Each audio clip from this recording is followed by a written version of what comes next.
বাড়ির থেকে ফেরার পর এত কাজে ব্যস্ত হয়ে গেছিলাম যে ভিডিও বানানোই হয়ে ওঠে। ফেরার 1 মাস পর আবার মনে হলো আজ একটু ভিডিও বানাই। আজ প্ল্যান্টে নতুন ব্র্যান্ড চালু হচ্ছে, কটন লিনেন। নমস্কার, অধমের নাম মৌমিতা। আমি একজন 23 বছর বয়সী আধবুড়ি ইঞ্জিনিয়ার। কাল সকাল ঘুম থেকে উঠে মানে 10টার সময় ঘুম থেকে উঠে অল্প সময়ের মধ্যে যেটুকু বানানো সম্ভব বানিয়ে খেয়ে নিয়েছিলাম, কারণ আমার খুব খিদে পেয়ে গেছিল। তারপর চলে গেছিলাম স্নান করে চলে এসেছি। এবার এই মদনের মতন বদনটাকে একটু পরিষ্কার করে নেওয়া যাক ট্রানজিশনের মাধ্যমে।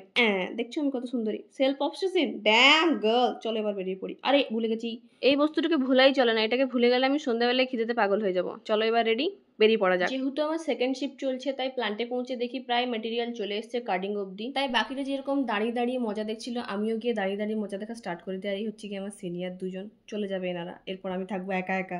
ভগবান জানে ভাই কি করতে সেকেন্ড শিফটে ফেলে দিয়েছে। কেউ নেই, পুরো অফিস ফাঁকা, প্ল্যান্টে ছেলে পিলে ভর্তি, আমি একা একটা মেয়ে ইঞ্জিনিয়ার ঘুরে বেড়াচ্ছি। বিয়েটা করে সংসার করে নেবো, বাচ্চা সামলাবে উপরে বাচ্চা। মেশিন সামলাতে সামলাতে মনে হচ্ছে কি সব করে বেড়াচ্ছি।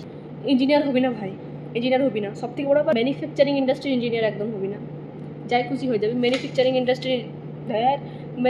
ইন্ডাস্ট্রির ইঞ্জিনিয়ার হওয়া মানে না নিজের হাতে নিজের জীবনে, বুঝে গেছো? আরও 2 ঘন্টা কাটাতে হবে, 2 ঘন্টা। সেকেন্ড শিফটে ফেলে দিয়েছে 2টোর থেকে 10টা। তারপর যেন প্রকারে নয় 2 ঘন্টা কাটানোর পর আমি বেরিয়ে চলে আসি। কে অপেক্ষা করবে 10টা 20 অব্দি বাসের জন্য? তারপর হোস্টেলে এসে আরেক কাণ্ড। আমার রুমমেট রান্না করে রেখেছে আমার জন্য সজনে আলু সরষের তরকারি। ভাই এত সুন্দর যে কি আর বলবো, মানে মারাত্মক তেতো। এতটাই সুন্দর হয়েছে যে প্রশংসা শুনে ভদ্রমহিলা মুখ লুকাচ্ছেন। শেষ অবধি জল দিয়ে ধুয়ে খেতে হয়েছে। তো আজকের জন্য এই পর্যন্তই, দেখা হচ্ছে পরের ভিডিওতে। ততক্ষণের জন্য টাটা গাইস।